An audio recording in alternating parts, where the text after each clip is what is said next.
ناظرین welcome back to دنیا today. آسما جہانگیر صاحبہ کے الیکشن سے بہت پہلے آپ آہستہ آہستہ جوڈیشری کے فیصلوں کے کرٹیکل ہو گئے.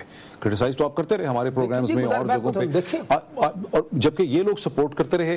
ہم بھی کرٹیسائز کرتے رہے جہاں کرٹیسائز کرنے کی ججمنٹس پہ. نہیں دیکھیں نا, جہاں کہیں بھی کرٹیسائز دیکھیں نجم کہہ رہے ہیں کہ ان کو ایک بھی ابھی نجم بھی آپ نے سنا کوئی ایگزامپل نہیں دے گا نا. یہ تو کمپلیٹلی پارٹیزن بات کر رہے ہیں. ایگزامپل کو دے دیجیے اگینسٹ اس, یہ تو ہمارے خلاف بات کرتے ہیں. انہوں نے جتنی کیمپین ان کے اخبار نے ہمارے خلاف کی ہے, چھوڑیں اس کی بات. میں نہیں, اخبار کے ساتھ تو ہے ہی نہیں. اب وہ تو پتہ نہیں, ایک اخبار کی کبھی ایڈیٹر ہوتے ہی تھے نا, اس اخبار نے خاصا ہمارے خلاف کیمپین. نجم یہ تو کہتے ہیں کہ ہم بھی ڈیسیجنز کو کرٹیسائز کرتے رہے. میں تو کہہ رہا ہوں نا, دیکھیے یہاں ایک بیان آیا کہ اب یہ کہتے ہیں این آر او کو ہم نے اگر سپورٹ کر دیا ہے تو اس کا مطلب ہے ہم کرٹیسائز نہیں کرتے. نہیں, میں تو یہ کہہ رہا ہوں, یہ بات بالکل غلط. نہیں, آئی تھنک یہ دس از ناٹ رانگ نا. ایویڈنس کچھ بات کریں نا. اگر یہ کہہ رہے ہیں کہ جو آج تک ریمارکس پاس کی ہیں عدالتوں میں, جو ججمنٹس آئی ہیں, مجھے بتا دیں کہ ان کی لیڈرشپ نے کون سی ایک کے اوپر کوئی تنقید کی ہو. وہ میٹر آف ریکارڈ ہونا چاہیے. اور اسی لیے میرا خیال ہے آسما یہ کہہ رہی ہے کہ میٹر آف ریکارڈ ہے جب ایک سیاسی بیان جسٹس خواجہ شریف نے دیا, جس میں اس نے کہا کہ میرا تعلق ہے پرانا نواز شریف سے, تو مجھ سے سما ٹی وی والوں نے پوچھا. میں نے کہا یہ بالکل غلط بیان ہے, میں اس کو کنڈیم کرتا ہوں. انہوں نے پوچھا کہ اگر ریفرنس ان کے خلاف ہوگا, میں نے کہا ہم بالکل ان کی سپورٹ نہیں کریں گے, خود بھگتیں گے. یہ بہت سارے, میں تو ایک بات کر رہا ہوں, اور اس طرح بہت سی باتیں دیکھیں نا. لیکن نہیں, آپ اگر سپریم کورٹ کے ورڈکٹس ہم ٹھیک سمجھتے ہوں تو کرٹیسائز کرنا ہم پر فرض نہیں ہے. ہم نے اگر صحیح سمجھا تو اس کو ہم نے سپورٹ کرنا ہے. اگر جہاں کہیں بھی وہ, اب مثال کے طور پر یہ موجودہ جو ورڈکٹ آیا ہے, ہم اس سے ڈس اپوائنٹڈ ہے. میں نے کہیں اس کی تعریف نہیں کی. 18ویں ترمیم کے اوپر ورڈکٹ نہیں ہے, ایک انٹرم آرڈر جو واپس بھیج دیا سپریم. ہاں واپس, میرے نزدیک کیوں اس کو کرٹیکلی دیکھتے ہیں. ہاں میں کرٹیکلی دیکھتا ہوں. میں نے جس نے بھی مجھ سے پوچھا, آپ سمجھتے ہیں واپس بھیجنے کا عمل غلط ہے؟ میں سمجھتا ہوں ان کو چاہیے تھا خود انٹرپریٹیشن کرتے. ہم سے 6 مہینے بحث سننے کے بعد یہی بات میں نے کہی تھی اس کو. آپ کا یہی بات میں نے کہی. لیکن آپ تو سمجھتے ہیں نا کہ پارلیمنٹ کے بنائے ہوئے قانون کو سپریم کورٹ کو چیلنج کرنا ہی نہیں چاہیے تھا. یہ میں نے کبھی نہیں کہا. دیکھیں جی, چیلنج تو دیکھیں, چیلنج تو ہو. میں تو یہاں تک بھی کہتا ہوں کہ 239(5) میں ان کو جوڈیشل ریویو کی پاور بھی ہے, ان کی انلمیٹڈ وہ بھی نہیں ہو سکتی. لیکن بات یہ ہے کہ یہ جو جیسے کہا, دیکھیں میرا یہی گناہ تھا جو نیوز والوں کو میں نے کہا, یہ میرا گناہ جو ہے میرے لیے پھانسی کا پھندا بن گیا, اور میں جو ہے آج سارا دن اس بات کو بھوکتا رہا, اور الیکشن کے دن اب بھوکتا رہا. مجھے آپ کا ڈپلومیٹک جواب نہیں چاہیے, مجھے آپ ذرا تھوڑا آنےسٹ ایک جواب دیں کہ آخر یہ وہ دوست جو سیسا پلائی بنے ہوئے تھے, اب دیکھیں ہم دیکھتے ہیں کہ اعتزاز احسن صاحب الگ خاموش ہیں, منیر ملک صاحب الگ ناراض پھرتے ہیں, علی احمد کرد الگ ناراض پھرتے ہیں, justice Tariq Mahmood critical evaluation سے کامنٹس دیتے ہیں, فخر اور بات کرتے ہیں, لطیف افریدی الگ ڈائریکشن میں چلے گئے. آپ کو کیا سمجھ آتا ہے کہ ان سب لوگوں کا اتحاد محض جنرل مشرف کے خلاف جو کہ ایک کامن اینمی تھا اس وقت, وہ اتحاد تھا؟ اس سے بڑا کوئی پرنسپل ان کا یونائٹنگ تھا ہی نہیں. وہ تو دیکھیں, وہ تو بنیادی طور پر بغض معاویہ تھا, اور کیونکہ ان کے درمیان علی کوئی نہیں تھا, so there was no consensus on the leadership. وہ تو اس کا جواب یہ ہو گیا. بات یہ ہے کہ جو میں کہنا چاہتا ہوں وہ یہ ہے کہ ایکچولی اس الیکشن کو اہمیت اس لیے دی گئی کہ این آر او پر ابھی فیصلہ آنا ہے, اور گورنمنٹ جو ہے وہ جو لائرز کا, جونیئر لائرز کا ٹپر 1 بریگیڈ ہے, اس کی ایکٹیویٹی سے خوفزدہ تھی اور ہے, لیکن اب نہیں ہوگی. نہیں, میں بتاتا ہوں. اب چیز یہ ہے کہ کیا ٹرپل بریگیڈ کی جو کمانڈ ہے وہ جی او سی سپریم کورٹ بار کے پاس ہے؟ Answer is know.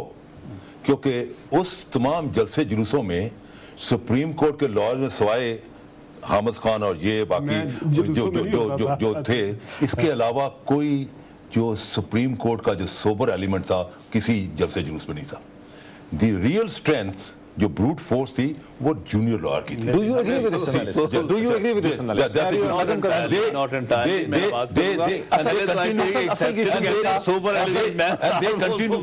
Continue to be independent. وہ جو جونیئر لائرز ہیں نا, اس الیکشن کا ان پر کوئی ان کی صحت پر کوئی اثر نہیں اور نہ کمانڈ میں بڑی اسٹریٹجک یہاں پہ بات بن جاتی ہے کہ وکلا کو سپریم کورٹ کے یا عدالتوں کے ہراول دستے کے طور پہ ٹرپل بریگیڈ کے طور پہ انہوں نے ٹرم یوز کیا دیکھا گیا تھا اور گورنمنٹ اس سے خوفزدہ تھی اور اب گورنمنٹ نے یہ مارکا مار لیا ہے اور اب وہ خوفزدہ نہیں رہے گی. دیکھیے بات لیکن یہ ان کا خیال ہے کہ یہ تاثر غلط ہے. یہ G O C general officer commanding supreme court کے ہاتھ میں ان کی کمانڈ نہیں ہے. دیکھیے بات یہ ہے کہ کھل کے بولیں, کھل کے بات میں کبھی ڈپلومیٹک بات نہیں کرتا. بات یہ ہے کہ ان کی جزوی طور پہ صحیح بات ہے, جزوی طور پہ غلط بات ہے. ایک تو یہ ان کا کہنا ہے کہ سپریم کورٹ کے وکلا اس میں انوالو نہیں تھے, بڑی تعداد میں انوالو تھے.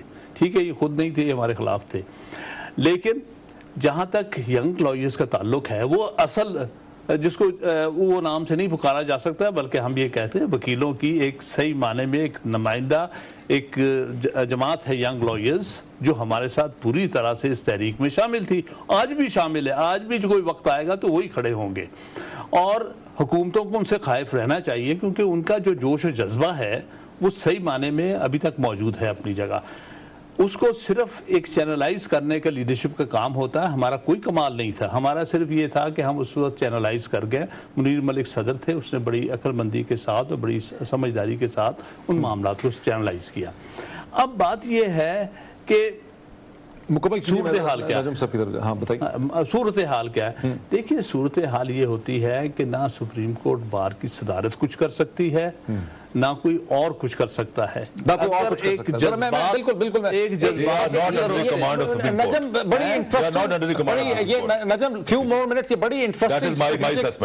بڑی انٹرسٹنگ اسٹریٹجک بات بن جاتی ہے. Najam Sethi is supposed to be the most undiplomatic person in analysing the situation. دو ویوز یہاں پہ آتے ہیں. ایک یہ کہ وکلا کو دیکھا گیا ٹرپل بریگیڈ کے طور پہ کہ یہ ہراول دستے تھے کورٹس کے, ٹھیک ہے, جس سے حکومت پریشان. دوسرا ویو یہ ہے کہ ان کا بٹن کبھی بھی سپریم کورٹ بار ایسوسی ایشن کے پریزیڈنٹ کے پاس نہیں تھا. کیا دیکھتے ہیں؟ نہیں, آئی تھنک حامد خان صاحب کو انڈر ایسٹیمیٹ نہیں کرنا چاہیے. He's had his hands on many buttons. اس کا کیا مطلب ہوا؟ نہیں, اس کا کیا مطلب ہوا کہ حامد خان صاحب کو انڈر ایسٹیمیٹ نہ کریں؟ اس لیے کہ ان کا پروفیشنل گروپ کے پلیٹ فارم سے ہی تو سارے لوگ آج تک الیکشن جیتتے رہے ہیں. سو ہی از اے ویری پاورفل مین اور ان کا بہت اثر ہے اور ان کا بہت انفلوئنس ہے آن دا لائرز. تو ہی از اے ٹرو لیڈر. لیکن انٹل ناؤ ان کا کھڑا پینل جس کو یہ سپورٹ کر رہے تھے وہ ہار گیا. نہیں, مگر this is what you need to understand کہ 4-5 سال سے 4-5 سال کیا 10 سال سے ہی has been the leader of the lawyers. All elections, most elections ان کے کینڈیڈیٹس جیتتے رہے, اس میں تو کوئی شک نہیں. یہ پہلی دفعہ یہ ہوا ہے. تو سوال یہ پوچھنا ہے کہ کیا یہ کچھ اندر میں کچھ پرابلم ہے جس کی وجہ سے یہ ہوا ہے؟ ان کی سیاست غلط تھی, ان کی اسٹریٹجی غلط تھی, یا ان کا جو الائنس بنا ود دا ججز اور اس میں سے جو اب کچھ لوگوں نے اپنے ذاتی مفاد میں بہت سی چیزیں کی. اب میں آپ کو عرض کروں, لاہور میں جس لائر کو ینگ لائر کو ملتا ہوں وہ یہ آپ اور ہمارے جیسے پرنسپلڈ باتیں نہیں کرتے وہ کہ جی یہ ہو گیا وہ ہو گیا ججمنٹ. نہ خدا کی قسم وہ یہ کہتے ہیں ہمیں کیا ملا, یہ تو لے گئے سارا کچھ, ہمیں کیا ملا. Let's be straight. آپ کہہ رہے ہیں نا اسٹریٹ. تو یہ this has been a major issue کہ انہوں نے ایک آئیڈیلسٹک پوزیشن کو ہائی جیک کر کے اپنے مفاد میں بہت سی چیزیں کروا لی اور ہم غریب تاریخ راہوں میں مارے گئے. یہ لوگ کہہ رہے ہیں this is the disgruntled. اچھا ذرا ان کے اندر یہ پرابلم مطلب یعنی یہ تاثر ٹھیک نہیں ہے. ہاں, یہ تاثر غلط ہے. دیکھیے بات یہ ہے کہ یہ الیکشن کوئی ہم نے کوئی لمبا چوڑا ہارا نہیں ہے. 20 ووٹ ادھر سے ادھر, 38 ووٹ. ہاں 38 ووٹ مطلب وہ 20 ووٹ ہی ہے نا. Switch off 20 votes would have different answer. تو اس لیے اتنا کچھ نہ پڑھیں. اب بھی ہمارے پینل میں سے 11 آدمی الیکٹ ہو کے آئے ہیں. بڑا انٹرسٹنگ سوال ہے. لاسٹ کوسچن یہ صرف آپ سے میں پوچھ رہا ہوں بیکاز ان ڈپلومیٹک. دیکھیں یہاں لوگوں نے امیدیں اور آسیں لگائی ہوئی ہیں کہ اسما جہانگیر صاحبہ جو ہیں وہ آگے شاید زرداری صاحب کو سپورٹ کریں گی, اور بابا ریوان صاحب نے بھی بڑی ہوپس ان پہ پن کر دی, اور لطیف کھوسا صاحب نے بھی بڑے ان کے فیور میں بیان دے دیا. حقیقت ہے لیکن اسما جہانگیر کی تو پوری ہسٹری ہے. وہ Asma must be about 60 years of age, younger میں بھی چلے 55 ہوں گی. ٹھیک, اتنا تو ہوگی نا. ایک خاتون جس کی گزشتہ 30 برس کی ہسٹری ہی اینٹی اسٹیبلشمنٹ کی ہے, جس کی بنی ہی نہیں کسی اتھارٹی کے ساتھ کبھی بھی, جس نے ہمیشہ پروٹیسٹ کیا ہے اور اس کو سپورٹ بھی ظاہر ایک آئیڈلسٹ کمیونٹی کی. یہ اسلام آباد میں جو انہوں نے ہوپ لگائی ہوئی ہے پریزیڈنسی کے اندر, یہ خام خیالی نکلے گی ان کی بیچاروں کی. یہ تو غلط بیچارے امید پہ بیٹھے. بات یہ ہے کہ آسما کا اپنا بھی ایک پولیٹیکل ایجنڈا ہے اینڈ اور اسٹیچر بھی ہے. She is ambitious young lady. I knew his father also. Actually ان کے باپ کے ساتھ بڑی دوستی تھی مولا غلام جیلانی کے ساتھ. When I was Secretary General of the party تحریک استقلال, he was in our party. تو I know the family. She is a very bright girl and she has an agenda of her own. So she will certainly not follow the agenda of Zardari or anybody. ہمارا بالکل ختم ہو گیا. نجم سیٹھی صاحب کا لاہور میں, قصوری صاحب کا اور جسٹس طارق محمود کا اور حامد خان صاحب کا اسٹوڈیوز میں. ناظرین اس پروگرام میں اتنا ہی, اس پہ کوئی تبصرہ نہیں ہے. یہ ساری بحث جو ہے آپ دیکھ چکے ہیں. یہ ایک اہم الیکشن تھا, میں پھر کہوں گا 2500 ووٹوں پہ مشتمل الیکشن تھا, لیکن یہ ایک اہم الیکشن تھا کیونکہ اس کا تعلق لگتا ہے لوگوں کے ذہنوں میں کہ ملک کی سیاست کے ساتھ تھا. دیکھتے رہیے بہتر سے بہتر تجزیے کے لیے دنیا ٹوڈے. بہت شکریہ.